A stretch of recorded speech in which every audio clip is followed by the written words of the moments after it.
Subscribe பண்ணாதவங்க subscribe பண்ணுங்க. அப்படியே பக்கத்துல இருக்க பெல் ஐகானையும் பிரஸ் பண்ணுங்க. திருக்கணித பஞ்சாங்கத்தின்படி வரக்கூடிய ஆகஸ்ட் மாதம் மீன ராசி மற்றும் மீன லக்ன அன்பர்களுக்கு என்ன மாதிரியான பலன்கள் நடக்க காத்திருக்கு அப்படிங்கிற விஷயத்தை அந்த பதிவில் நம்ம பார்க்க போகிறோம். முதல்ல பொருளாதாரத்தை சொல்லக்கூடிய பாவங்கள் 2. 11ஆம் இடமும் 2ஆம் இடமும் பொருளாதாரத்தை சொல்லக்கூடிய பாவங்கள். 2ஆம் இடத்து அதிபதி 7ஆம் இடத்துக்கு சென்று ராசியவே வாக்குறாரு. 11ஆம் அதிபதியும் ராசிக்குள்ள வந்து உட்கார்ந்தாச்சு. ஜென்ம சனி அப்படிங்கிற ஒரு அமைப்பில் உங்களுடைய சூழ்நிலை நகர்ந்துட்டு இருக்குது. ஆல்ரெடி மீனத்திற்கு ராகுவினுடைய ஆதிக்கம் கடந்த 1-2 வருஷமா படாத பாடு படுத்திருச்சு. இப்போ ராகு கீழே வந்துட்டாரு மே மாதத்தோட. அதுக்குள்ளே மார்ச்லேயே சனி மேலே போயாச்சு. ஜென்மச்சனி அப்படிங்கிற ஒரு அமைப்பு. என்னடா ஒன்று ஓனா ஒன்று வருது அப்படிங்கிற ஒரு ஏக்கத்தோட மீனம் எப்படா ரெடி ஆகும் அப்படின்னு நினச்சிட்டு இருக்கோம். செவ்வாயினுடைய பார்வை உங்களுடைய ராசிக்கு கிடைக்குது. செவ்வாய் உங்களோட ராசிக்கு ஒரு 2ஆம் அதிபதி மட்டும் கிடையாதுங்க, 9ஆம் அதிபதியும் கூட. இப்போ பொருளாதார ரீதியாக இருந்து வந்த எல்லா விதமான தடைகளையும் நிவர்த்தி செய்வார். தொழில் சார்ந்த விஷயங்களில் வருமானத்தை உயர்த்தி கொள்வதற்குண்டான வழிகளை காட்டுவார். ஏன்னா அவர் 9 குடையர் 10ஆம் இடத்தை பார்க்குறார். அப்படிங்கிறது தர்ம கர்மாதிபதி யோகம் அப்படிங்கிறது இங்கே வேலை செய்ய காத்திருக்கு. 10ஆம் இடத்துக்கு குரு சுக்கிரனுடைய பார்வை, சனியினுடைய பார்வை, செவ்வாயினுடைய பார்வை எல்லாம் இருக்கிறதுனால உங்களுக்கு பொருளாதார ரீதியாக இருக்கக்கூடிய எல்லா விதமான தடைகளையும் தகர்க்கக்கூடிய ஒரு சூழலை இந்த செவ்வாய் ஏற்படுத்தி தருவார். எப்படி தகர்ப்பீங்க? அனைத்தும் உங்களுடைய தைரியத்தினால தான். அதுக்கு முன்னாடி வேலை இல்லாமல் இருந்த மீனராசிக்காரங்க இருக்கிறாங்க. தொழில் முடக்கமாக இருக்கக்கூடிய மீனராசிக்காரங்கள் இருக்காங்க. தொழிலில் பெருத்த நஷ்டமான நபர்களாக இருக்காங்க. பாருங்க, சின்ன விஷயம் கிடையாது இது. உங்கள் வீட்டில் மீனராசி மீன லக்னம் இருக்குது அப்படின்னா அவங்களுக்கு தொழில் நஷ்டமாகணுங்கிற கிடையாது. அவங்க உங்கள் வீட்டில் இருக்காங்கனாவே யார் உங்கள் வீட்டில் தொழில் பண்ணிட்டு இருக்கீங்களோ அவர்களுக்கே தொழில் நஷ்டத்தை கொடுத்துருக்கும். அந்த அளவுக்கு அந்த வைப்பு அங்கே வேலை செய்ய ஆரம்பிச்சிருக்கும் கண்டிப்பாக. ஸோ அப்படி இருக்கக்கூடிய சூழ்நிலைகளில் இப்போ செவ்வாயினுடைய பார்வை அத்தனை பிரச்சனைகளுக்கும் ஒரு தீர்வை தரப்போகுது. அப்பாடா ஏதோ ஒரு வழி கிடைச்சிருக்கு நம்மளுக்கு அப்படிங்கிற ஒரு உணர்வை அந்த செவ்வாய் கொடுத்துருவாரு. அந்த தைரியத்தை கொடுத்துருவார். வர்றது வரட்டும் பார்த்துக்கலாம். நமக்கும் கீழே உள்ளவர் கோடி, நினைத்து பார்த்து நிம்மதி நாடு அப்படிங்கிற வார்த்தை இப்போதான் அவங்களுக்கு அது புரியும் வரும். ஸோ அப்படி ஒரு அற்புதமான அமைப்பு. பொருளாதார ரீதியாக இருந்த அந்த சிக்கலை தீர்க்கிறதுக்கு வழி கிடைச்சாச்சு. 2வது தொழில் அமைப்புகள் எப்படி இருக்க போகுது? முன்னாடியே சொன்ன மாதிரி 10ஆம் இடத்துக்கு சனியினுடைய பார்வை இருக்குது. தொழிலில் நிறைய அலைச்சல்கள், நிறைய பயணங்கள் மேற்கொள்ள வேண்டியது இருக்கும். ஒர்க்லோடு இருக்கும், இல்லைன்னு சொல்லலை. செவ்வாயினுடைய பார்வை இருக்கிறதுனால உங்களுடைய அதிகாரம், செல்வாக்கு, உங்களுடைய தனித்துவமான திறமைகளை சரியாக பயன்படுத்தி தொழிலை அடுத்த கட்டத்துக்கு எடுத்துகிட்டு போகிறதுக்கு என்ன வழி அப்படிங்கிறத பார்ப்பீங்க. உங்களுடைய தொழிலை இன்னும் மெருகேற்றிருக்கிறதுக்கு உண்டான வாய்ப்புகளை நீங்கள் ஏற்படுத்துவீங்க அப்படிங்கிற மாதிரியான ஒரு சூழல்களை சொல்லிடலாம். தொழில் உங்களுக்கு ஸ்மூத்தாக நல்லபடியாக போகிறதுக்கு உண்டான வேலையை செவ்வாயும் குருவும் சுக்கிரனும் செய்கிறாங்க. சுக்கிரன் சனி 2 பேரும் கொஞ்சம் பிரச்சனைகளை கொடுத்தாலும் செவ்வாயும்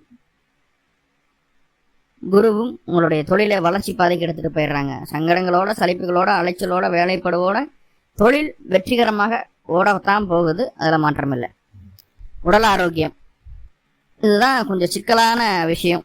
தொழில் நல்லபடியாக இருக்குது, வருமானத்தை ஏதோ ஒரு வகையில் சமாளிச்சிடலான்னு பார்த்தா ராசிக்குள்ள சனி பகவான் இருக்காரு. அதே நேரத்தில் ராசிக்கு 4ஆம் இடம் அப்படின்னு சொல்லக்கூடிய ஆரோக்கிய ஸ்தானத்தில் சுக்கிரன் உங்களுடைய ராசி லக்னத்துக்கு 3-8க்கு அதிபதியாக வருவார். சுக்கிரன் போய் 4ஆம் இடத்துல இருக்கிறது நல்லது கிடையாது. 4ஆம் இடத்துல இருக்கிறது மட்டும் இல்லாமல் உங்களுடைய ராசி அதிபதியான குருவோடவே கூடி நிற்கிறார்.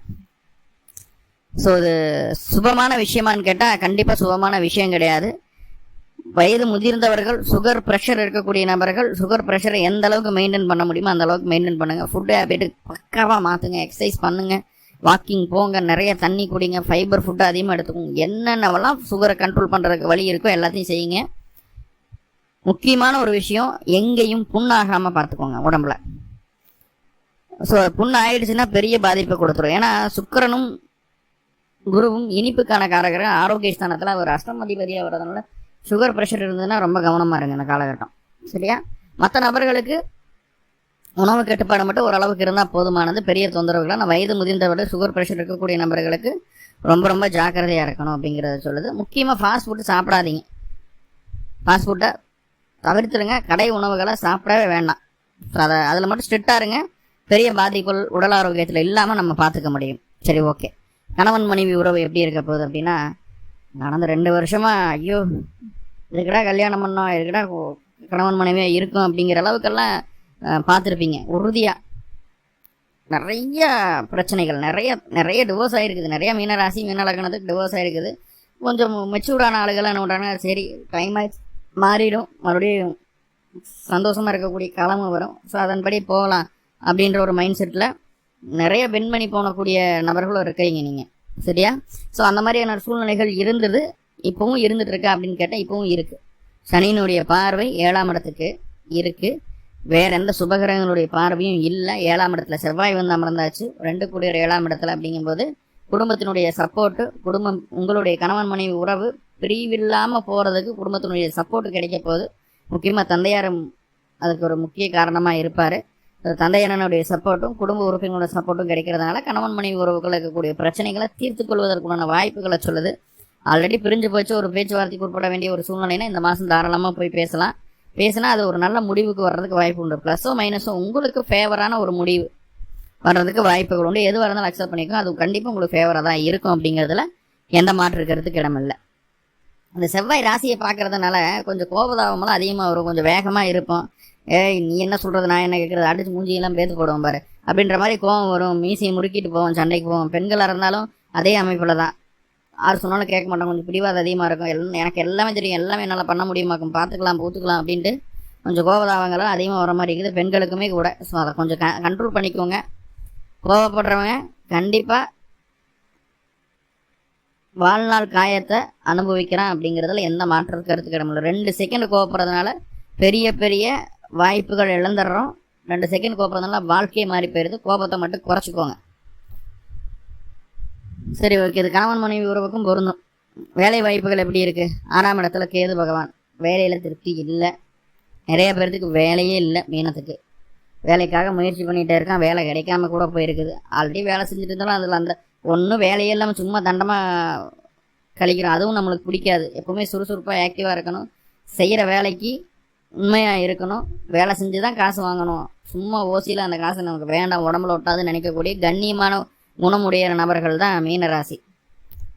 ஓபி அடிக்கணுங்கிற எண்ணமே வராது அவங்களுக்கு. ஸோ அப்படி இருக்கும்போது 6ஆம் இடத்துல கேது. வேலையெல்லாம் சும்மா கொண்டிருக்கோம், வேறு எங்கேயாவது வேலை பார்க்கலாம் பிடிக்கலாம் அப்படின்ற ஒரு எண்ணமெல்லாம் வரும். ஸோ அப்படிலாம் போக வேண்டாம். எங்கே போனாலும் இப்படி தான் இருக்க போகுது.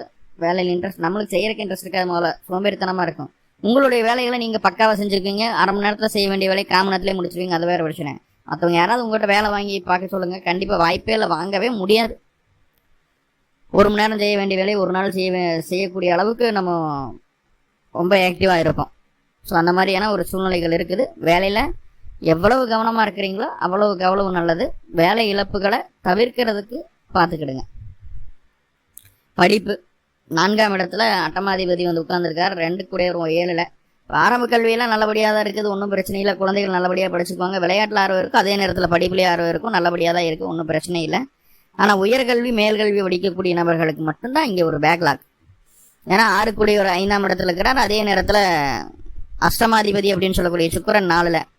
இப்போ first degree, second degree, MA, MPhil, PhD அந்த மாதிரிலாம் போயிட்டு இருக்காங்க. 2 டிகிரி 3 டிகிரி படிச்சிருக்காங்கன்னா அவங்களுக்கெல்லாம் இந்த காலகட்டம் அந்த அளவுக்கு ஒரு சேஃபரான ஒரு சைடாக இல்லை.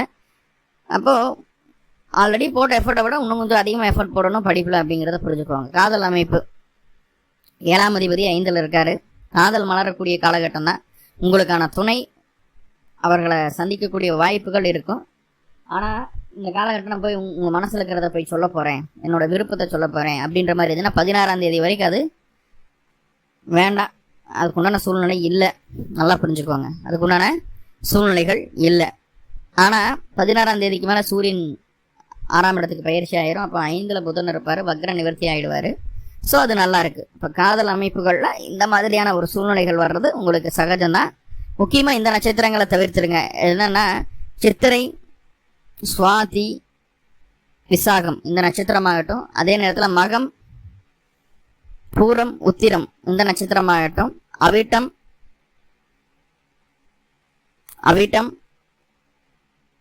சதயம், பூரட்டாதி இந்த 6 நட்சத்திரங்களில் நான் சொன்ன வேலைகளை, அதாவது உங்களுடைய விருப்பங்களை வெளியில் சொல்லாமல் இருக்கிறது நல்லது. சொன்னீங்கன்னா அதுக்கு உண்டான மதிப்பு மரியாதை கிடைக்காது, கஷ்டப்படுத்திடுவாங்க. ஆல்ரெடி லெவலில் தான் சார் இருக்கேன் அப்படின்னா உங்களுடைய காதலனோ காதலியோ பயங்கரமான பிடிவாதத்தில் இருக்க போகிறாங்க. நீங்கள் என்ன தான் பண்ணாலும் அவங்கள திருப்திப்படுத்த முடியாது. என்ன தான் வாங்கி கொடுத்தாலும் சரி, அவங்கள என்ன தான் பாசமாக பார்த்துக்கிட்டாலும் சரி திருப்திப்படுத்த முடியாது. சின்ன சின்ன சண்டைகளும் சச்சரவுகளும் வரும். ஆனால் அது நிரந்தரம் இல்லை அப்படிங்கிறத புரிஞ்சுக்குவாங்க. ஓகே, அதிர்ஷ்டம் எப்படி இருக்க போகுது இந்த மாதம்? 2ஆம் அதிபதி 8ஆம் இடத்தோட தொடர்பு இருக்கா அப்படின்னு கேட்டால் இல்லை. இப்போ அதிர்ஷ்டம் அப்படிங்கிறது பெரிய லெவலில் நம்மளுக்கு இந்த மாதம் இல்லை. என்ன செய்கிறோமோ அதுக்கு உண்டான கூலி கிடைக்கிறது இந்த காலத்தில் பெருசாக இருக்குது. அது கிடைச்சிடும் தாராளமாக. ஓகே, ஹவுஸ் ஒய்ஃப்கெல்லாம் எப்படி இருக்குது? கண்டிப்பாக ஒர்க்லோடு ரொம்ப ரொம்ப அதிகம். ஒர்க்லோடு ரொம்ப அதிகம். தூங்குறது கூட நேரம் இருக்காது. எல்லாத்தையும் எழுது போட்டு செய்ய வேண்டிய சூழ்நிலை இருக்கும். நம்ம கொஞ்சம் எல்லாத்தையும் லேட்டாகவே செய்வோம். பொறுப்புகள் முதுகுக்கு மேலே அதிகமாக வந்து உட்கார போகுது அப்படிங்கிறத சொல்லுது. ஸோ அதை நம்ம சமாளித்து தான் ஆகணும். புரிஞ்சுக்குவாங்க. மேலும் தகவலுக்கு எங்கள் சேனலை மறக்காமல் சப்ஸ்கிரைப் பண்ணுங்கள். நன்றி.